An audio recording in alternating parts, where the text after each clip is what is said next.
నాది బ్రేకప్ అనేది love story కాదు, లైఫ్ స్టోరీకే బ్రేకప్ అయిపోయింది.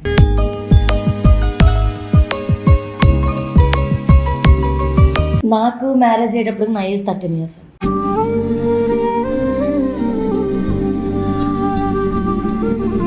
ఇండస్ట్రీలో నేను పడ్డ కష్టాలు ఏ రోజు కూడా నా హస్బెండ్కి కూడా ఫోన్ చేయడం కానీ చెప్పడం కానీ ఏం లేదు. ఏడికి వచ్చినా చాలా ఇబ్బందులు పడ్డా, తినడానికి లేక.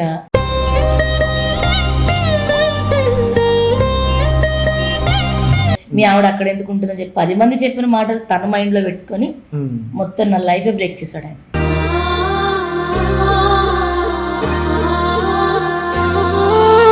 మనకి లేని అలవాట్లు ఫస్ట్ టైం మనం, అది తప్పు మనలో కూడా ఉంటది కానీ వాళ్ళని చూసి మనం కూడా నేర్చుకుంటాం. నువ్వు నాకు వద్దు అని ఆయన అన్నాడు, నేను వచ్చి ఇక్కడ ఉండడం.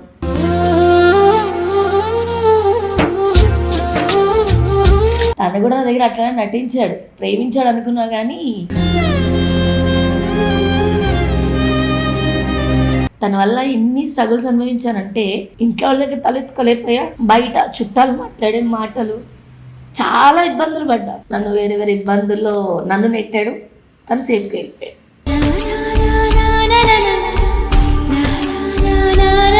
ఇప్పుడన్నీ అవసరాలు, వాళ్ళ వాళ్ళ అవసరాలకు మాత్రమే వాళ్ళు ప్రేమిస్తున్నారు.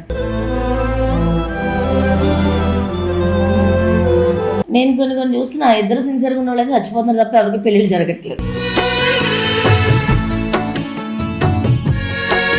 నువ్వు ఎప్పుడైనా ఒక మనిషిని ఇష్టపడుతున్నావు అంటే బాధకు రెడీగా ఉంటేనే ఒక మనిషిని ప్రేమించు. ఎందుకంటే ఎంత ప్రేమిస్తామో వాళ్ళు అంతకంత ఏడిపిస్తారు. భర్త అనేవాడు ఆడదానికి ఒక గొడుగు లాంటి. ఆ గొడుగు ఎప్పుడైతే పక్కకి వెళ్తుందో ప్రతిరా ఇచ్చి ఆడదానికే తగులుతుంది.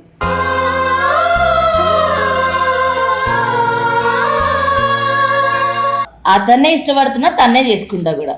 ఓకే, ఇది అబ్బాయి చెప్పారా? ఆయన తెలిసండి బాబు, ఫస్ట్ వచ్చింది ఆయన.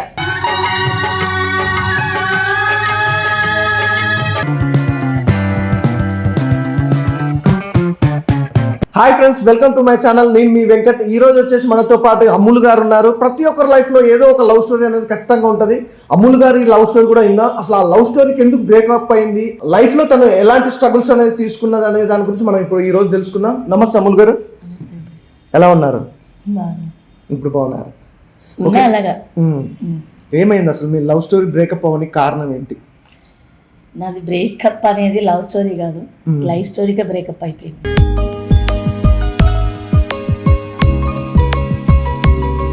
అయ్యో, ఏంటి అంటే మామూలుగా లవ్ స్టోరీ బ్రేకప్ అయిందంటే ఓకే, కానీ లైఫ్ కూడా బ్రేకప్ అయిందంటే మీతో ఏంటున్నా?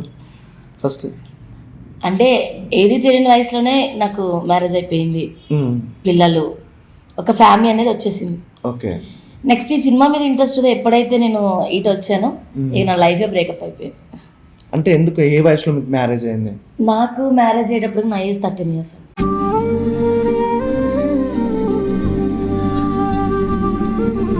13 years.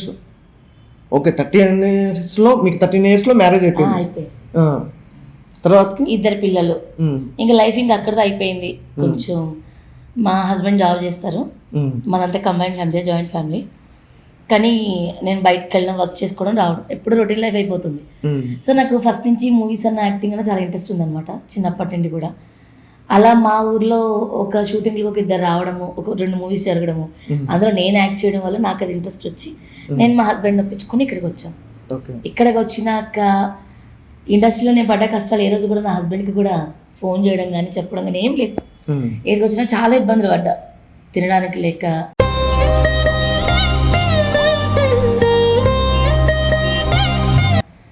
ఒకే రూమ్లో కొంత షేరింగ్ ఉంటాం కదా, వాళ్ళ పెట్టిన ఇబ్బందులు కానీ చాలా ఇబ్బందులు పడుకుంటానే వచ్చా.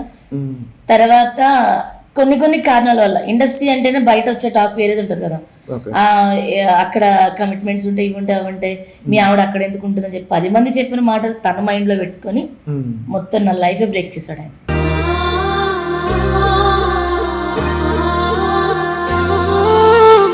ఓకే, ఇప్పుడు మీరు అన్నారు కదా, సో రూమ్ షేరింగ్ అలా ఉన్నప్పుడు అంటే ఎలాంటి ఇబ్బందులు ఉంటాయి రూమ్ షేరింగ్కి? రూమ్ షేరింగ్ అంటే ఇక్కడ ఆడదానికి ఆడదే శత్రువు అవుతుందండి. ఒక మగపిల్లడితో ఉంటే మనం ఎంత సేఫ్ అండ్ సెక్యూరిటీతో ఉంటామో ఒక ఆడదాంతో ఉంటే మన లైఫ్ అంత గలీజ్ అవుతుంది. అంటే ఏ విధంగా? ఇప్పుడు మీరు అన్నట్టు ఇండస్ట్రీలో ఉన్నారు కాబట్టి చెప్పండి. ఇండస్ట్రీకి సంబంధించి ఇండస్ట్రీలో అంటే ఇప్పుడు ఇక్కడికి వచ్చిన తర్వాత షూటింగ్కి వెళ్తాం, ఒక్కొక్కసారి పేమెంట్ వస్తుంది, ఒక్కొక్కసారి పేమెంట్ లేట్ అవుతా ఉంటాయి. అలాంటప్పుడు ఏంటంటే మా లాంటి వాళ్ళు ఒక షేరింగ్ ఉండాలా, అది అమ్మాయిలతో షేరింగ్ ఉంటే బెటర్ కదా, ఎందుకంటే మళ్ళీ ఇంటి దగ్గర నుంచి వచ్చే ప్రెజర్ వేరే ఉంటుంది. సో ఆడవాళ్ళతో షేరింగ్ ఉన్నప్పుడు వాళ్ళు ఏం చేస్తారు, మనకి లేని అలవాట్లు ఫస్ట్ టైం మనం, అది తప్పు మనలో కూడా ఉంటుంది కానీ వాళ్ళని చూసి మనం కూడా నేర్చుకుంటాం. అంటే ఫస్ట్ మీలో తప్పు అన్నారు కదా, తప్పు ఏంటి? అన్ని అలవాట్లు అవుతాయండి ఇక్కడికి వచ్చినాక. మీకు ఏమేమి అలవాట్లు ఉన్నాయి? ఇప్పుడు లేవండో, ఇప్పుడు అన్నీ మానేశాను. సరే ఓకే, లైఫ్ గురించి అనేది ఇలా జరిగిపోయింది. లవ్ అంటే మీ లైఫ్లో లవ్ అనేది ఎప్పుడు స్టార్ట్ అయింది, ఎప్పుడు ఎండ్ అయింది? లవ్ అంటే ఫస్ట్ లవ్ అంటే ఎవరికైనా హస్బెండే ఉంటాడు కదా, ఎందుకంటే ఇవన్నీ చెప్పకండి, క్లియర్ ఇప్పుడు ప్రజెంట్ చెప్పండి. అసలు ప్రతి ఒక్కరికి లవ్ అనేది ఖచ్చితంగా ఉంటుంది. అది బ్రేకప్ అనేది కావచ్చు, కొంతమంది సక్సెస్ కావచ్చు, చెప్పలేము. కానీ మీ లైఫ్లో లవ్ ఎప్పుడు స్టార్ట్ అయింది, ఎప్పుడు ఎండ్ అయింది?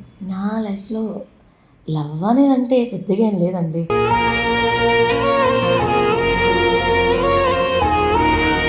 అమ్మగారు, ప్రతి ఒక్కరి లైఫ్లో లవ్ అనేది ఖచ్చితంగా ఉంటుంది. మ్యారేజ్ అయిన వాళ్ళు ప్రేమించుతారు, అలాగే మ్యారేజ్ కాని వాళ్ళు ప్రేమించవచ్చు, ముసలిగా ప్రేమించవచ్చు. ప్రేమ అనేది ఎప్పుడు ఎవరి మీద ఎలా పుడుతుంది అనేది ఎవరికీ తెలియదు. మీ లైఫ్లో అలాంటి మూమెంట్ ఏమన్నా ఉందా? నాకు ప్రేమ అంటే 13 సంవత్సరాలు పెళ్ళి అయిపోయింది కాబట్టి అప్పుడు మనకేం తెలియదు. కానీ బయట సొసైటీలోకి వచ్చిన తర్వాత కొంతమందిని చూసినాక నేను ఒక మనిషిని ఇష్టపడ్డా. ఎట్లా అంటే చాలా డీప్ అయిపోయినా అనమాట. అప్పటికి నాకు మా హస్బెండ్కి మధ్య ఎక్కువ డిస్కషన్ నడుస్తుంది. అంటే దేని గురించి? వద్దు ఇక నువ్వు నాకు వద్దు అని ఆయన అన్నాడు, నేను వచ్చి ఇక్కడ ఉండడం.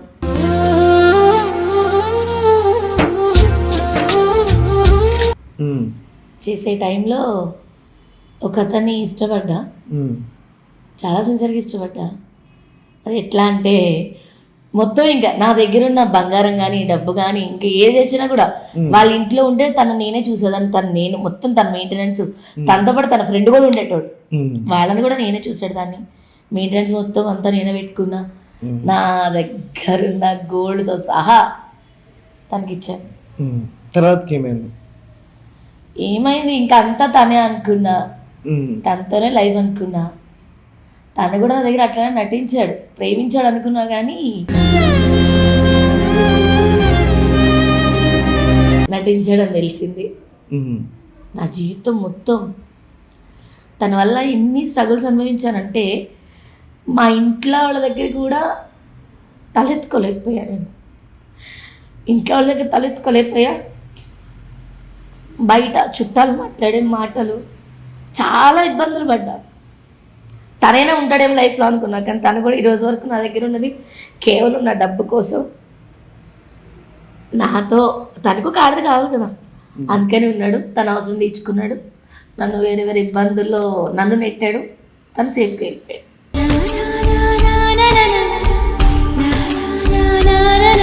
లవ్ అనే కాదు, లైఫ్ అనే కాదు, మొత్తం అంతా ఫెయిల్యూర్ అయిపోయింది ఇప్పుడు నాది. కానీ స్టిల్ నా ఇప్పుడు చెప్తున్నా, చాలా అంటే చాలా హ్యాపీగా సంతోషంగా ఉన్నా. నా పిల్లలు నేను ప్రేమ వద్దు ఏం వద్దు. ఇక్కడ హైదరాబాద్లో అయితే మొత్తం అంతా మోసమే నడుస్తుంది చాలా మట్టుకి.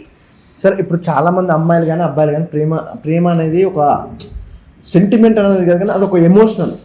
దానికి ఇప్పుడు అబ్బాయిలకు కానీ అమ్మాయిలకు కానీ ప్రేమించాలా వద్దా అని ఏం చెప్తారు? ప్రేమించమంటారు అబ్బాయిలకైనా అమ్మాయిలకైనా? లవ్ అనేది ఎట్లా? లవ్ అనేది అయితే మాత్రం మ్యాక్సిమం లేదు. ఇప్పుడు అన్ని అవసరాలు, వాళ్ళ వాళ్ళ అవసరాలకు మాత్రమే వాళ్ళు ప్రేమిస్తున్నారు.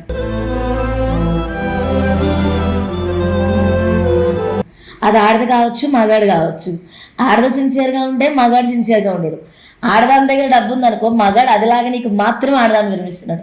అదే మగాడి దగ్గర డబ్బు కారు ఉందనుకో, ఆడది దాని లైఫ్ ఎంజాయ్మెంట్కి దానికి కావాల్సిన యాక్సరీస్ ఉంటాయి కదా, కొన్ని బట్టలు, లగ్జరీ లైఫ్కి ఈ అమ్మాయి ఆడ ప్రేమిస్తుంది. ఇక్కడ ప్రేమ లేదండి, అంత ఇది ఒక ఏమంటారు బిజినెస్ అనుకోవాలి నేనైతే మాత్రం. సరే, మీరు అన్నట్టుగా ఎక్కడో 1% అన్న సిన్సియర్ లవ్ అనేది ఉంటుంది కదా, వాళ్ళలో ఇప్పుడు అబ్బాయిలు ఎక్కువ ఉన్నారనుకోవచ్చు, సిన్సియర్ లవ్ అమ్మాయిలు అనుకోవచ్చు. నేను కొన్ని చూసిన ఇద్దరు సిన్సియర్గా ఉన్న వాళ్ళైతే చచ్చిపోతున్నారు తప్ప ఎవరికి పెళ్ళిళ్ళు జరగట్లేదు.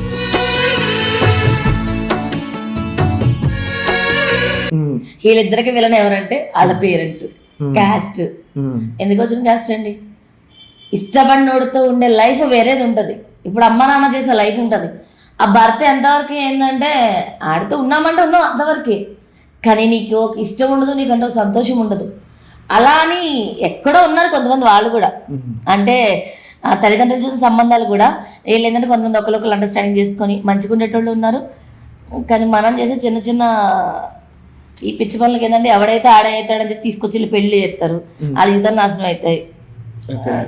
అంటే కాదు, ఇప్పుడు అమ్మాయిల్లో ఎక్కువ లవ్ గురించి చాలా మంది ఏంటంటే ఒక అమ్మాయి ఒక ఇద్దరు ముగ్గురు మెయింటైన్ చేస్తుందని బయట టాక్, ఎక్కడ చూసినా ఏ అబ్బాయిని చూసినా కూడా. అంటే దీనివల్ల ఎలా అనుకోవచ్చు అసలు? ఉందండి. ఇప్పుడు ఆడవాళ్ళు ఒకప్పుడు నేను పబ్బులు పోయేదాన్ని, పబ్బులకు వెళ్తున్నప్పుడు అక్కడ చూసేదాన్ని.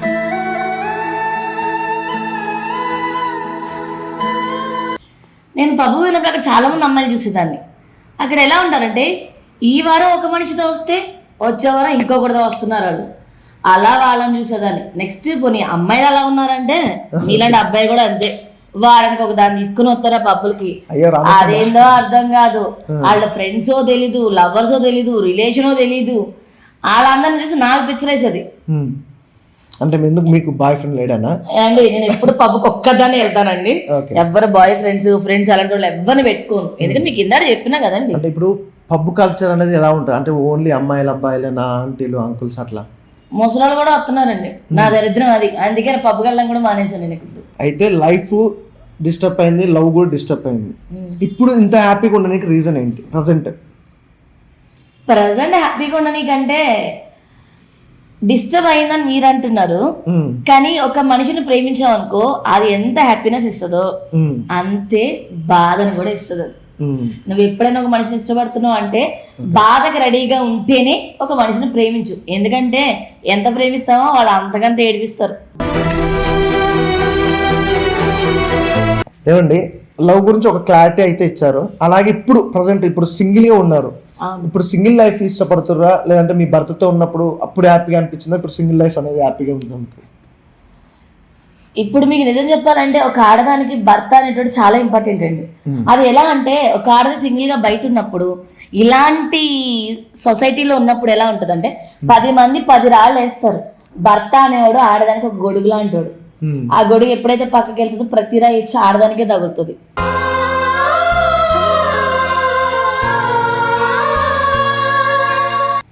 కాబట్టి నేను చేసిన తప్పు ఇంకా అదంతా అయిపోయింది. ఇక న్యూ లైఫ్ అనేది స్టార్ట్ చేద్దాం అనుకుంటున్నా. అంటే న్యూ లైఫ్ అంటే మళ్ళీ వాళ్ళని ప్రేమించడం, పెళ్లి చేసుకోవడం? ప్రేమించడం కంటే ఇంకేం లేదు. ఒక అతన్ని అయితే మాత్రం, అంటే అది నాకు మ్యారేజ్ బ్యూరో నుంచి వచ్చింది. సో అతన్నే ఇష్టపడుతున్నా, తన్నే చేసుకుంటా కూడా. ఓకే, ఇది అబ్బాయి చెప్పారా? ఆయన తెలుసండి బాబు, ఫస్ట్ వచ్చింది ఆయన. ఒక అమ్మాయి ప్రేమించిన, ఒక అబ్బాయి ప్రేమించిన, ఫస్ట్ అనేది ప్రేమ అనేది చాలా హ్యాపీనెస్ ఉంటుంది. తర్వాత దాని ద్వారా వచ్చే పెయిన్ కూడా అంతే బాధాకరంగా ఉంటుంది అనమాట. నిజంగా అమ్ములు గారు చాలా అద్భుతంగా చెప్పారు. నిజంగా థ్యాంక్ యూ అండి, థ్యాంక్ యూ సో మచ్ అమ్ములు గారు. నిజంగా ప్రేమ మీద మా వాళ్ళకి చాలా మందికి ఒక క్లారిటీ అనేది ఇచ్చారు మీ తరపు నుంచి. Thank you so much. Thank you sir.